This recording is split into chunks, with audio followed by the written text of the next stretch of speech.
Hello learners, आज की video में प्लांट पॉइजन शुरू कर रहे हैं।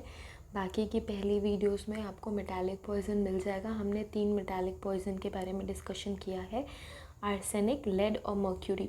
ये तीनों हेवी मेटल पॉइजनिंग की कैटेगरी में आते हैं और इसका पूरा brief discussion with symptoms, sign and symptoms, fatal dose, fatal period, postmortem appearance, ये सारी चीज़ें ऑलरेडी कवर हो चुकी है। आज से शुरू कर रहे हैं प्लांट पॉइजन। प्लांट पॉइजन में कौन सा?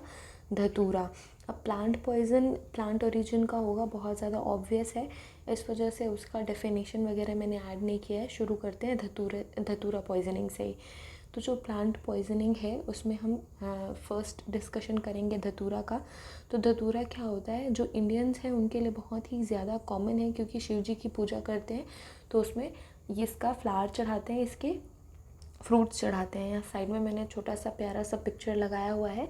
फर्स्ट स्लाइड में भी पहले एक धतूरे की फ़ोटो तो थी, तो आप ऑलरेडी फेमिलियर हो, और उसके अलावा वापस से याद आ जाए इस वजह से मैंने एक छोटी सी फ़ोटो भी लगा दी है। तो धतूरा क्या है? बहुत सारी वेराइटीज़ में मिल जाता है और जंगली झाड़ियों के जैसे कहीं पे भी उग जाता है। आपने कभी भी देखा नहीं होगा कि कोई प्लांट कर रहा है कि मेरे घर शिव जी का मंदिर है तो मैं जाके धतूरा का पौधा लगा लूँ। वो ऑलरेडी अपने मन से कहीं पे भी उग जाता है, तो लोग जुगाड़ करके पूजा पाठ के लिए यूज़ कर लेते हैं। पर ये एक जंगली पौधा है कहा जाए तो।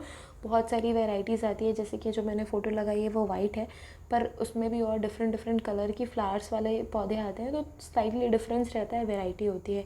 जो धतूरे के सारे पार्ट्स हैं वो पॉइजनस होते हैं, चाहे वो पत्तियाँ हो, फ्लावर हो, पर सबसे ज़्यादा पॉइजनस क्या होता है? सीड और फ्रूट होता है। तो सबसे ज़्यादा पॉइजनस सीड और फ्रूट होता है। फ्रूट के अंदर ही सीड रहता है। तो एक ही बात हो गई, बेसिकली सबसे ज़्यादा हमारा टारगेट जो है वो सीड ही है। तो सीड बहुत ज़्यादा पॉइजनस होता है अलॉन्ग विद द फ्रूट। जो एक्टिव कॉन्स्टिट्यूएंट होते हैं, एक्टिव कॉन्स्टिट्यूएंट क्यों बोलते हैं? ये हमारे काम की चीज़ है, इसके अलावा और कुछ ज़्यादा काम का नहीं है। अगर हम पॉइजनस चीज़ों के बारे में पढ़ रहे हैं, प्लांट पॉइजन के बारे में पढ़ रहे हैं, तो जो उसका एक्टिव चीज़ है, जो तत्व है जो कि बेसिकली पॉइजनस इफ़ेक्ट क्रिएट करेगा, उसके बारे में जानकारी चाहिए। तो जो ये पौधा है, जो प्लांट है, उसका कौन सा पार्ट, कौन सा जो तत्व है, उसका एक्टिव कॉन्स्टिट्यूएंट जो पॉइजनस इफ़ेक्ट प्रोड्यूस करेगा, वो कौन से होते हैं? दो पॉइजनस इफ़ेक्ट प्रोड्यूस करते हैं। दो कॉन्स्टिट्यूएंट होते हैं, हायोसाइमिन और हायोसाइन। तो ये जो दो है, और जो हायोसाइन है उसको स्कोपोलामाइन भी बोलते हैं। जो फार्मेसी के स्टूडेंट है वो ज़्यादा फेमिलियर ये वाले नाम से होंगे, जो कि स्कोपोलामाइन होता है, जो कि मेडिसिन में भी यूज़ होता है स्मॉल अमाउंट में। ऐसा नहीं है कि पॉइजन है तो उसको मेडिसिन में यूज़ नहीं कर सकते। बहुत सारे मैक्सिमम जो सब्सटेंस होते हैं जो कि पॉइजनस होते हैं, उनको मेडिसिन में स्मॉल अमाउंट में यूज़ किया जाता है। It's all about the doses and amount. तो ये चीज़ें हो गई। धतूरा है जिसका नॉर्मल बेसिकली अपन धतूरा बोलते हैं, पर उसका साइंटिफिक नेम कोई अलग सा डिफरेंट नहीं है, तो उसको धतूरा फस्ट्यूसा बोलते हैं।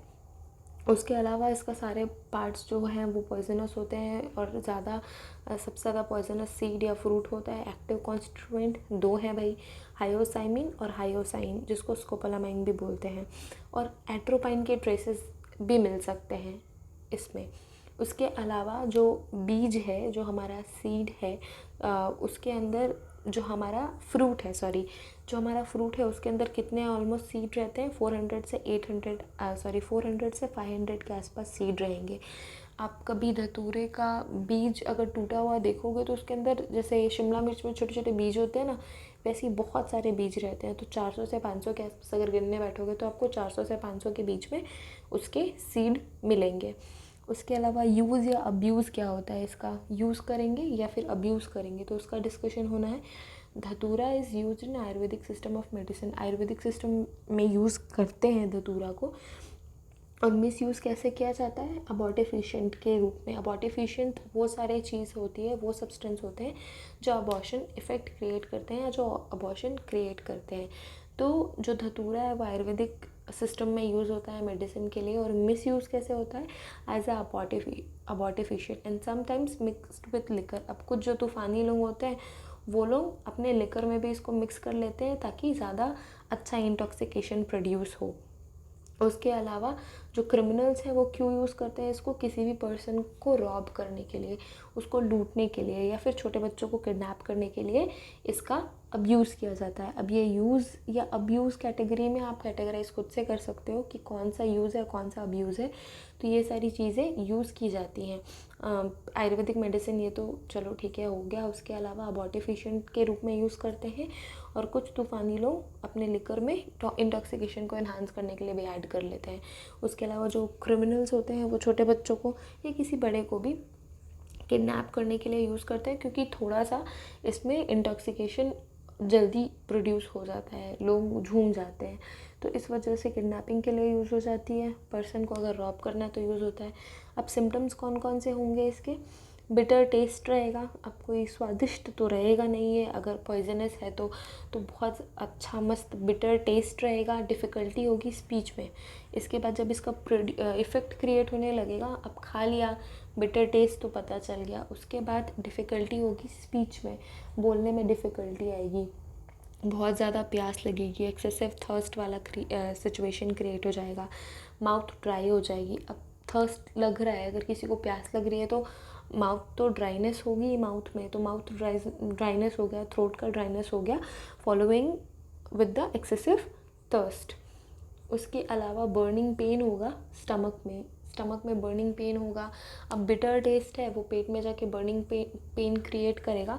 जो हमारी आँखों की प्यूपल्स हैं वो डायलेट हो जाएंगी, एकदम डायलेट हो जाएंगी, और जो फेस है वो पेल हो जाएगा, फ्लश्ड फेस, बहुत पेल सा फेस दिखेगा, शक्ल से ही बीमार दिखने लगेंगे लोग। और इसमें हाई टेम्परेचर हो जाता है, बुखार जैसा आ जाएगा, टेम्परेचर बहुत ज़्यादा बढ़ जाएगा बॉडी का, जो कि इनहिबिट करेगा स्वेटिंग को। अब गर्मी लगती है हमको तो क्या होता है, स्वेटिंग शुरू हो जाती है। जैसे जैसे गर्मी का मौसम आ रहा है, थोड़ी सी भी गर्मी ज़्यादा बढ़ेगी तो स्वेटिंग होने लगती है। स्वेटिंग सबसे पहला प्राइमरी इफेक्ट हीट का स्वेटिंग ही होती है। बट इसमें क्या होता है, हीट टेम्परेचर तो बॉडी का बढ़ता है लेकिन स्वेटिंग नहीं होती, स्वेटिंग इनहिबिट हो जाती है। उसके अलावा डेलेरियम, रेस्टलेसनेस, कन्फ्यूजन, हेलुसिनेशन, ये सब क्रिएट होते हैं। अब डेलेरियम क्या होता है, ये एक ख्यालों में खो जाने जैसा सिचुएशन होता है, आसपास का ख्याल नहीं रहता जब डेलेरियम लोगों को होता है। मोस्टली स्टूडेंट्स को क्लास में होता है, कुछ भी सोचते रहते हैं, आसपास क्या हो रहा है कुछ होश नहीं रहता, तो वो डेलेरियम होता है। रेस्टलेसनेस, जब बहुत ज़्यादा एंजाइटी फील होती है, जैसे कि एग्ज़ाम का रिज़ल्ट आने वाला है तो कहीं फ़ेल हो जाएंगे, या जो थोड़े डाउटफुल बच्चे होते हैं वो फेल होने को डरते हैं, तो रेस्टलेसनेस जैसा क्रिएट होता है। तो धतूरा खाने के बाद भी वैसे ही रेस्टलेसनेस क्रिएट होगा, कन्फ्यूजन हो जाएगा। डेलेरियम के साथ ही कन्फ्यूजन ही है, समझ जाओ। डेलेरियम जहाँ पे यूज़ हो रहा है वहाँ पे कन्फ्यूजन ज़रूर होगा, बट कन्फ्यूजन जहाँ हो रहा है वहाँ पे डेलेरियम नहीं भी हो सकता है, बट डेलेरियम है तो कन्फ्यूजन भी होगा, हेलुसिनेशंस होंगे, वो सारी चीज़ें किसी भी पर्सन को फील होगी जो एक्चुअल में हो ही नहीं रही है। तो ये सारे इफ़ेक्ट्स क्रिएट होंगे, और कोमा भी क्रिएट हो सकता है अगर बहुत ज़्यादा एक्सेसिव अमाउंट में फ्रूट या सीड को किसी ने खा लिया है तो। उसके अलावा फेटल डोज क्या होता है, यूजुअली इट्स नॉट फेटल, ज़्यादातर मामलों में ये फेटल इफ़ेक्ट क्रिएट नहीं ही करता है। इंटॉक्सिकेशन होता है, टॉक्सिक इफ़ेक्ट दिखता है, लेकिन इतना भी ज़्यादा कोई टॉक्सिक इफ़ेक्ट नहीं होता कि कोई इंसान मर ही जाए। बट फिर भी अगर बहुत ज़्यादा एक्सेसिव किसी ने इंजेक्शन कर लिया है तो उसके लिए 100 mg से 125 mg तक के सीड्स अगर यूज़ कर रहे हैं तो फेटल डोज हो सकता है, लगभग 60 mg के आसपास, और बच्चों के लिए 4 mg काफ़ी है। और उसके अलावा जो एक्टिव एल्कलॉइड होता है हमारे धतूरे का, हायोसाइन, उसका अगर 60 mg किसी ने ले लिया तो फेटल डोज क्रिएट हो सकता है। तो जो एक्टिव एल्कलॉइड यहाँ पे यूज़ हो रहा है, एक्टिवेटेड तो अपन को पता है एक्टिवेटेड किसको बोलते हैं। अब एल्कलॉइड क्या होता है, एल्कलॉइड वो केमिकल्स होते हैं जो कि प्लांट मटेरियल में यूज़ होते हैं। वो सारे कंपोनेंट जिनका कोई स्पेसिफिक इफ़ेक्ट होता है, जैसे कि हायोसाइन हो गया, बट ये पॉइजनस इफ़ेक्ट क्रिएट करते हैं। बहुत सारे जो एल्कलॉइड्स हैं वो पॉइजनस नहीं भी होते हैं, तो जो केमिकल तत्व हुआ उसको अपन एल्कलॉइड बोल के एड्रेस करते हैं। तो जो हायोसाइन है उसका 60 mg भी फेटल इफ़ेक्ट क्रिएट कर सकता है। अब फेटल पीरियड क्या होता है, जैसे हमने ऑलरेडी बात की कि ये ज़्यादातर फेटल नहीं होता, लोग नहीं मरते इसको खा के मैक्सिमम टाइप में, बट अगर किसी ने अति मचा दी है तो 24 घंटे में फेटल इफ़ेक्ट हो जाता है, या फेटल पीरियड 24 आवर्स को हम मान लेते हैं। पोस्टमार्टम फाइंडिंग क्या होगी, सीड विसरा में मिलती है या मिल सकती है, ऐसा कोई कंफर्म नहीं है कि विसरा में सीड मिलेगी ही मिलेगी। अगर सीड मिल जाती है तो पॉजिटिव ही हो जाता है एग्जामिनेशन के लिए। सीड में found in viscera GIT congestion होता है, जो हमारा गैस्ट्रो इंटेस्टाइनल ट्रैक है। जितने भी पॉइजन यूज़ कर रहे हैं उसके लिए एक ये टर्म तो अच्छे से समझ ही जाओ, गैस्ट्रो इंटेस्टाइनल ट्रैक। कहीं ना कहीं कुछ ना कुछ जाके ये इफ़ेक्ट यहाँ पे क्रिएट करता ही है। जो हमारा GIT है उसमें कंजेशन क्रिएट हो जाएगा। उसके अलावा एक्सफिक्सिया के साइन भी प्रेजेंट हो सकते हैं। उसके साथ एडमिनिस्ट्रेशन कोई क्यों करेगा इसका, धतूरे का? तो जो सीड है और लीव है वो टोबैको के साथ मिक्स करते हैं नशा करने वाले लोग, ताकि उसका इफ़ेक्ट और अच्छे से क्रिएट हो सके, ज़्यादा उनको मज़ा आए।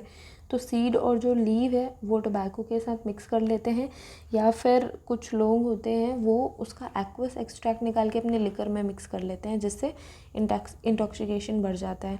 उसके अलावा जो इसका पाउडर्ड फॉर्म है उसको कुछ लोग मिठाई में या फिर जो प्रसाद है या फूड में किसी बैड इंटेंशन के साथ लोग मिला के दे सकते हैं।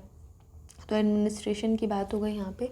तो यहाँ पे जो धतूरा पॉइजनिंग है वो तो कंप्लीट होता है। तो जो शुरुआत है धतूरा पॉइजन का, इंट्रोडक्शन, साइन, सिम्टम्स और फेटल डोज, फेटल पीरियड, बहुत छोटा सा और इजी सा है। और इस वीडियो को देखने के लिए thank you so much. All the best for your studies.